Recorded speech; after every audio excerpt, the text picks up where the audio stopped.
ರಾಜ್ಯ ರಾಜಕೀಯದಲ್ಲಿ ಸಿಎಂ ಕುರ್ಚಿ ಕಾದಾಟಕ್ಕೆ ಹೈಕಮಾಂಡ್ ತೆರೆ ಎಳೆಯುವಂತಹ ಸಾಧ್ಯತೆ ಇವತ್ತು ಹೆಚ್ಚಾಗಿ ಕಾಣಿಸ್ತಾ ಇದೆ. ಸಿಎಂ ಕುರ್ಚಿ ಕಾದಾಟಕ್ಕೆ ಹೈಕಮಾಂಡ್ ತೆರೆ ಎಳೆಯಲಿದೆ. ಬಿಹಾರ ಚುನಾವಣೆ ಮುಗಿಯುವವರೆಗೂ ತೆಪ್ಪಗಿರಿ ಅಂತ ಸಿಎಂ ಕುರ್ಚಿ ಕಾದಾಟಕ್ಕೆ ಮುಂದಾಗಿರುವಂತಹ ನಾಯಕರಿಗೆ ಎಚ್ಚರಿಕೆಯನ್ನ ಕೂಡ ನೀಡಿದೆ. ಸಿಎಂ ಕುರ್ಚಿ ಕಾದಾಟಕ್ಕೆ ಹೈಕಮಾಂಡ್ ತೆರೆ. ಬಿಹಾರ ಚುನಾವಣೆ ಮುಗಿಯುವವರೆಗೂ ತೆಪ್ಪಗಿರಿ. ಅಹಿಂದ ಮತಗಳ ಗಣಿತದಲ್ಲಿ ಗೆಲುವಿನ ಲೆಕ್ಕಾಚಾರ. ಸಿದ್ದರಾಮಯ್ಯ ಅವರನ್ನ ಕೆಳಗೆ ಇಳಿಸದಿರಲು ನಿರ್ಧಾರ ತೆಗೆದುಕೊಳ್ಳಲಾಗಿದೆ. ಇನ್ನು ಬಹಿರಂಗ ಹೇಳಿಕೆಗಳಿಗೆ ಬ್ರೇಕ್ ಹಾಕುವಂತೆ ಸೂಚನೆಯನ್ನ ನೀಡಲಾಗಿದ್ದು, ಅಹಿಂದ ನಾಯಕನ ಕೆಳಗಿಳಿಸಿದ್ರೆ ತಪ್ಪು ಸಂದೇಶ ರವಾನೆಯಾಗುತ್ತೆ. ಎಚ್ಚರಿಕೆಯ ಹೆಜ್ಜೆ ಇಡೋಕೆ ಹೈಕಮಾಂಡ್ ನಿರ್ಧಾರವನ್ನ ಮಾಡಿಕೊಂಡಿದೆ. ನೋಡಿ, ಸಿಎಂ ಕುರ್ಚಿ ಕಾದಾಟ ರಾಜ್ಯದಲ್ಲಿ ಪದೇ ಪದೇ ಆಗುವಂತಹ ಒಂದು ಮುನ್ನೆಲೆಗೆ ಬರುವಂತಹ ಒಂದು ಚರ್ಚೆ ಅಂತಾನೆ ಹೇಳಬಹುದು. ಈ ಚರ್ಚೆ ಇದೀಗ ದೆಹಲಿಯ ಅಂಗಳವನ್ನು ಕೂಡ ತಲುಪಿದೆ. ಅಂದ್ರೆ ಕಾಂಗ್ರೆಸ್ ಹೈಕಮಾಂಡ್ ನಾಯಕರ ಮುಂದೆಯೂ ಕೂಡ ಇದೇ ವಿಚಾರ ಚರ್ಚೆಯಾಗಿದೆ. ಹೀಗಾಗಿ ಹೈಕಮಾಂಡ್ ಈ ಒಂದು ಕುರ್ಚಿ ಕಾದಾಟಕ್ಕೆ, ಗದ್ದುಗೆ ಗುದ್ದಾಟಕ್ಕೆ ಬ್ರೇಕ್ ಹಾಕಬೇಕಾಗಿದೆ. ಇನ್ನ ಬಿಹಾರ ಚುನಾವಣೆ ಮುಗಿಯೋವರೆಗೂ ಕೂಡ ತೆಪ್ಪಗಿರಿ ಅಂತ ನಾಯಕರು ಸೂಚನೆಯನ್ನ ನೀಡಿದ್ದಾರೆ. ಇನ್ನು ಅಹಿಂದ ಮತಗಳ ಗಣಿತದಲ್ಲಿ ಗೆಲುವಿನ ಲೆಕ್ಕಾಚಾರವನ್ನ ಹಾಕಲಾಗ್ತಾ ಇದೆ. ಅಂದ್ರೆ ಅಹಿಂದ ಒಂದು ಮತಗಳ ವೋಟ್ ಬ್ಯಾಂಕ್ ಏನಿದೆ ಅದನ್ನ ಭದ್ರಪಡಿಸಿಕೊಳ್ಳುವಂತಹ ನಿಟ್ಟಿನಲ್ಲಿ ಹಿಂದುಳಿದ ವರ್ಗಗಳ ರಾಷ್ಟ್ರೀಯ ಸಲಹಾ ಮಂಡಳಿಯನ್ನ ಇತ್ತೀಚೆಗೆ ಎಐಸಿಸಿ ಸ್ಥಾಪನೆಯನ್ನ ಮಾಡಿದೆ. ಇನ್ನ ಅಹಿಂದ ನಾಯಕ ಅಂತಾನೆ ಗುರುತಿಸಿಕೊಂಡಿರ್ತಕ್ಕಂಥ ಸಿಎಂ ಸಿದ್ದರಾಮಯ್ಯ ಅವರನ್ನ ಇಂತಹ ಸಂದರ್ಭದಲ್ಲಿ ಏನಾದ್ರೂ ಸಿಎಂ ಕುರ್ಚಿಯಿಂದ ಕೆಳಗೆ ಇಳಿಸ್ತಿದ್ರು ಅಂದ್ರೆ ಅಲ್ಲಿ ಅಹಿಂದ ಮತಗಳ ಒಂದು ವೋಟ್ ಬ್ಯಾಂಕ್ ಏನಿದೆ, ವೋಟ್ ಬ್ಯಾಂಕ್ ಎಲ್ಲವೂ ಕೂಡ ಪುಡಿ ಪುಡಿ ಆಗುವಂತಹ ಸಾಧ್ಯತೆ ಇದೆ.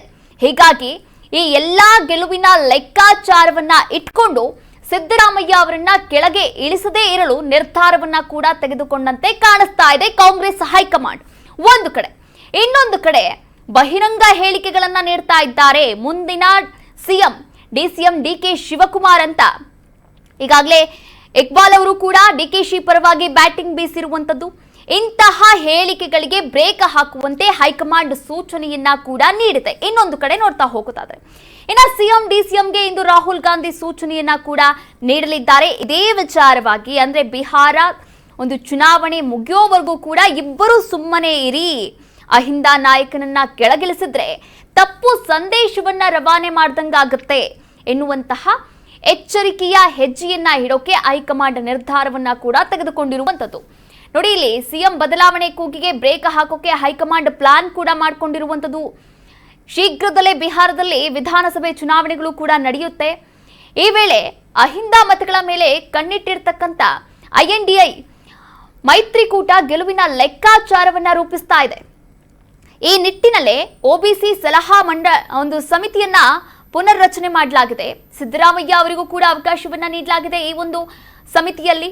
ಇಂತಹ ಸಂದರ್ಭದಲ್ಲಿ ಕರ್ನಾಟಕದಲ್ಲಿ ಅಹಿಂದ ಮುಖಂಡರೊಬ್ಬರನ್ನ ಅಂದ್ರೆ ಅಹಿಂದ ನಾಯಕ ಅಂತ ಪ್ರಖ್ಯಾತಿ ಪಡೆದಂತಹ ಸಿಎಂ ಸಿದ್ದರಾಮಯ್ಯ ಅವರನ್ನ ಏನಾದ್ರೂ ಕುರ್ಚಿಯಿಂದ ಕೆಳಗೆ ಇಳಿಸಿದ್ರು ಅಂದ್ರೆ ಅಪಾಯ ಕಟ್ಟಿಟ್ಟ ಬುದ್ಧಿ. ಇದು ವರಿಷ್ಠರಿಗೂ ಕೂಡ ಗೊತ್ತಿರುವಂತಹ ವಿಚಾರ. ಹೀಗಾಗಿ ವರಿಷ್ಠರು ಆ ಅಪಾಯವನ್ನ ಮೈ ಮೇಲೆ ಎಳೆದುಕೊಳ್ಳೋಕೆ ಸಿದ್ಧರಿಲ್ಲ. ಕಾಂಗ್ರೆಸ್ ಪಕ್ಷ ಅಹಿಂದ ಪರ ಅಂತಲೇ ಇನ್ನ ರಾಹುಲ್ ಗಾಂಧಿ ಈಗಾಗಲೇ ಬಿಹಾರದಲ್ಲಿ ಪ್ರಚಾರವನ್ನ ನಡೆಸಿದ್ದಾರೆ. ನೋಡಿ, ಇದು ಪ್ಲಸ್ ಪಾಯಿಂಟ್. ಬಿಹಾರದಲ್ಲಿ ಅಹಿಂದ ಮತಗಳು ಏನಿದೆ ಈ ವೋಟ್ ಬ್ಯಾಂಕ್ ಅನ್ನ ತುಂಬಿಸಿಕೊಳ್ಳುವಂತಹ ಕೆಲಸದಲ್ಲಿ ರಾಹುಲ್ ಗಾಂಧಿ ಅವರು ಬಳಸಿರುವಂತಹ ಅಸ್ತ್ರ ಯಾವುದು ಅಂದ್ರೆ ಕಾಂಗ್ರೆಸ್ ಪಕ್ಷ ಅಹಿಂದ ಪರ ಅಂತಾನೆ ಘೋಷಣೆ ಮಾಡಿರುವಂತದ್ದು.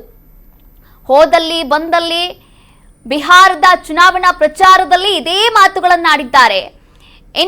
ಇನ್ನೇನು ಕೆಲವೇ ದಿನಗಳಲ್ಲಿ ಬಿಹಾರದ ಒಂದು ಚುನಾವಣೆ ಇದೆ. ಇಂತಹ ಸಂದರ್ಭದಲ್ಲಿ ಕರ್ನಾಟಕದಲ್ಲಿ ಅಹಿಂದ ನಾಯಕನನ್ನ ಸಿಎಂ ಕುರ್ಚಿಯಿಂದ ಕೆಳಗೆ ಇಳಿಸಿದ್ರು ಅಂದ್ರೆ ಅಪಾಯ ಕಟ್ಟಿಟ್ಟ ಬುತ್ತಿ. ಹೀಗಾಗಿ ಹೊಂದಾಣಿಕೆ ಮಾಡಿಕೊಂಡು ಮುನ್ನಡೆಯುವಂತೆ ಸಿದ್ದರಾಮಯ್ಯ ಮತ್ತು ಡಿಕೆ ಶಿವಕುಮಾರ್ ಅವರಿಗೆ ಸೂಚನೆ ನೀಡುವಂತಹ ಸಾಧ್ಯತೆಗಳು ಕೂಡ ಇರುವಂತದ್ದು. ವಿನಾಕಾರಣ ಬಹಿರಂಗ ಹೇಳಿಕೆಯನ್ನ ನಿಲ್ಲಿಸಿ ಬದಲಾವಣೆ ಬೆಂಕಿಯನ್ನ ನಂದಿಸೋಕೆ ಹೈಕಮಾಂಡ್ ಪ್ಲಾನ್ ಕೂಡ ಮಾಡಿಕೊಂಡಿದೆ. ಇನ್ನ ಇದೆಲ್ಲ ಚುನಾವಣೆ ಅಂದ್ರೆ ಈ ಬಿಹಾರ ಚುನಾವಣೆ ಏನಿದೆ, ಬಿಹಾರ ಚುನಾವಣೆ ಮುಗಿಯೋವರೆಗೂ ಎಲ್ಲವನ್ನ ಸುಸೂತ್ರವಾಗಿ ನಡೆಸಿಕೊಂಡು ಹೋಗುವಂತೆ ಒಂದು ಸೂಚನೆಯನ್ನ ಕೂಡ ನೀಡಲಾಗಿದೆ.